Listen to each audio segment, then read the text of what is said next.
আসসালামু আলাইকুম। আমি তানভীর হাসান শুভ, কৃষি সম্প্রসারণ অফিসার, বেদরগঞ্জ, শরীয়তপুর। আজকে আমি এসেছি আমাদের বোরো ধানের একটি মাঠে। আজকে আমরা শিখব যে ধানের কুশি স্তরের ব্যবস্থাপনা। ধানের যে 10টা স্তর আছে তার ভিতরে একটা স্তর হচ্ছে কুশি স্তর। সেই স্তরের ব্যবস্থাপনাটা কেমন হবে, যে এই স্তরটার উপরেই কিন্তু ধানের ফলন নির্ধারিত হয়। অর্থাৎ কুশি যত বেশি হবে ফলন তত বেশি হবে। কুশি স্তরে ধানের ব্যবস্থাপনাটা কি রকম হবে সেটা সম্পর্কে আমরা বিস্তারিত আলোচনা করব। প্রথমে হচ্ছে আমরা শিখব যে কুশি কাকে বলে। আমরা সবাই জানি ধান খেতে সাধারণত উপসি, যে অর্থাৎ উচ্চ ফলনশীল যে জাত, সে জাতে 2 থেকে 3টা চারা রোপণ করা হয়। এরপরে কিন্তু হচ্ছে সেটা অনেকগুলা গাছ হয়। এখন এই যে 2 থেকে 3টা থেকে পরবর্তীতে যে অনেকগুলা গাছ হচ্ছে ধানের গাছ, এই গাছগুলাকে বলা হয় কুশি। এখন এই কুশির কিন্তু হচ্ছে নিজস্ব শিকড় থাকে, এবং এই কুশি কিন্তু 2 ধরনের হতে পারে। একটা হচ্ছে কার্যকরী কুশি, আর একটা হচ্ছে অকার্যকর কুশি। এখন কার্যকরী কুশিটা কি? সাধারণত ধান খেতে যে কুশিতে হচ্ছে আপনার পূর্ণাঙ্গ শীষ হয় বা ছড়া হয় সেটাকে বলা হয় কার্যকরী কুশি, আর যেটায় শীষ বের হয় না বা অর্ধেক বের হয় সেটাকে বলা হয় অকার্যকর কুশি। সাধারণত হচ্ছে ধান খেতে প্রথম দিকটা যে কুশিগুলা হয় সেগুলা মূলত কার্যকরী কুশি, এবং শেষ দিকটা দেখবেন যে শেষ দিকটা কিছু কুশি হয়, এরকম কিছু কুশি হয় যেটা হচ্ছে আপনার যেগুলা এই পর্যন্ত, অর্থাৎ ধান ক্ষেতের একটা লেভেল পর্যন্ত গিয়ে থেমে যায়, কিন্তু ওইটাই কোনো শীষ হয় না। শীষ হলেও সেটা গলায় আটকে থাকে, সেই কুশিগুলোকে কিন্তু কার্যকরী কুশি বলা হয় না। তাহলে একটা হিসাব করে দেখা গেছে যে একটা ধান ক্ষেতে যদি 17টা কার্যকরী কুশি থাকে, অর্থাৎ 17টা শীষ বের হয়, সেই 17টা শীষ বের হলে তাকে কিন্তু হচ্ছে উচ্চ ফলনশীল একটা জাত বলা হয়। অর্থাৎ তখন ধানের যে ফলন সেটা কাঙ্ক্ষিত মাত্রায় ফলন দেয়।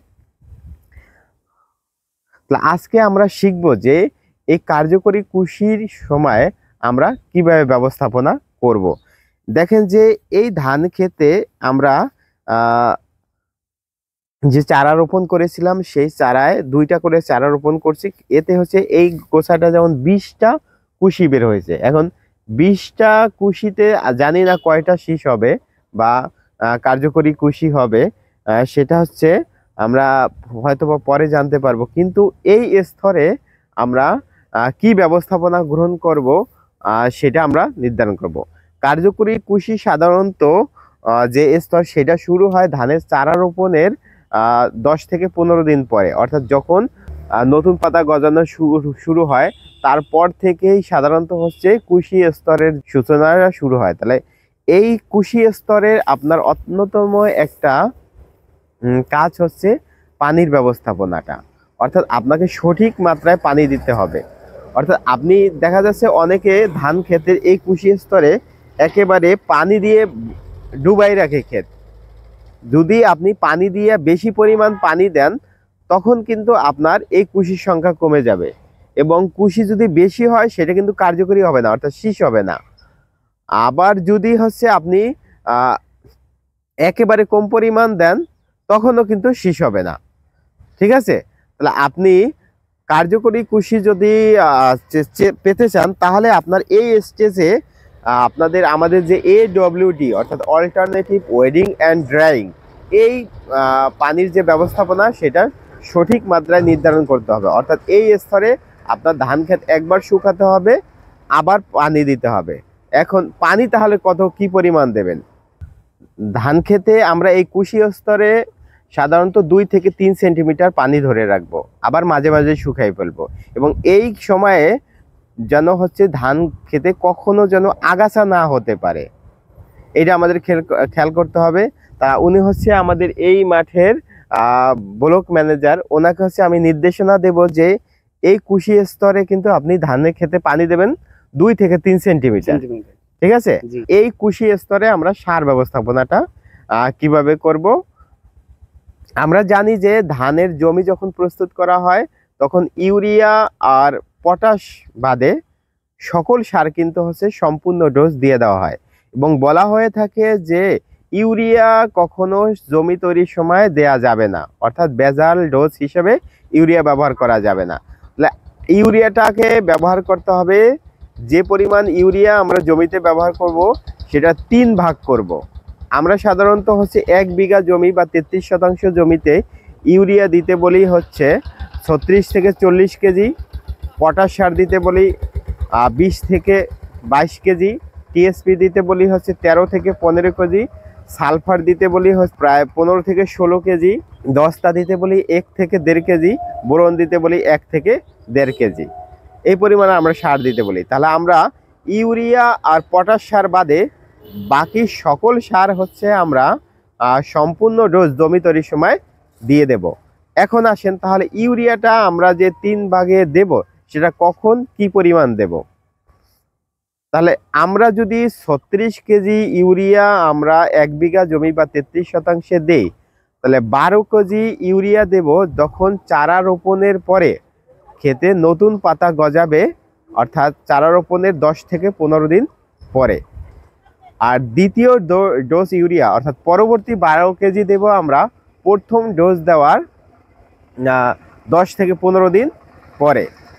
আর তৃতীয় ডোজ ইউরিয়া অর্থাৎ পরবর্তী 12 কেজি দেব আমরা যখন জমিতে কাইস্থর আসবে, তার অর্থাৎ থোর আসে নাই তার 5 থেকে 7 দিন আগে আমরা তৃতীয় ডোজ ইউরিয়া দেব।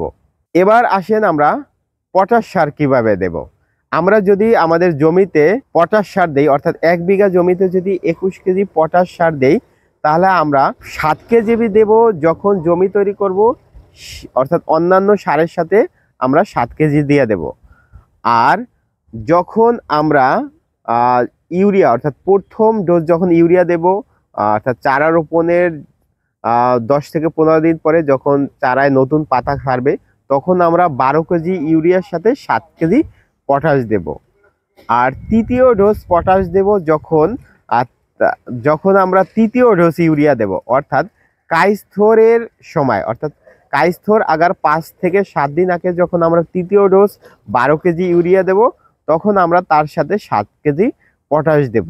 তো এই সারের ব্যবস্থাপনা এবং এই পানির ব্যবস্থাপনা যদি আমরা এই কুশি স্তরে করতে পারি, তাহলে আশা করি আপনাদের কুশি সর্বোচ্চ কুশি গোছাবে এবং আপনাদের ফলন বেশি হবে। তখন দেখা যাচ্ছে আপনারা আপনাদের জমিতে শীষের সংখ্যা 20 থেকে 25টা বা আরও বেশি পেতে পারেন, কার্যকরী শীষের সংখ্যা। তাহলে আশা করি যে আপনারা আপনাদের কাঙ্ক্ষিত মাত্রায় ফলন পাবেন, কারণ আমাদের কৃষি সম্প্রসারণ অধিদপ্তর এই কাজে কি হলো কৃষকের ফলন বৃদ্ধি করা, অর্থাৎ কৃষক জানি ধানের ফসলের সাথে সাথে তার মুখে হাসি থাকে এবং তাদের যে গোলা সেই গোলা জানি পূর্ণ হয়। তাই আসুন আমরা ধান খেতে সঠিক মাত্রায় পানি এবং এই কুশি স্তরের যে ব্যবস্থাপনা সেগুলা মেনে আমাদের কাঙ্ক্ষিত ফলন আমরা পাই। তাহলে সবাই ভালো থাকবেন, সুস্থ থাকবেন। আসসালামু আলাইকুম।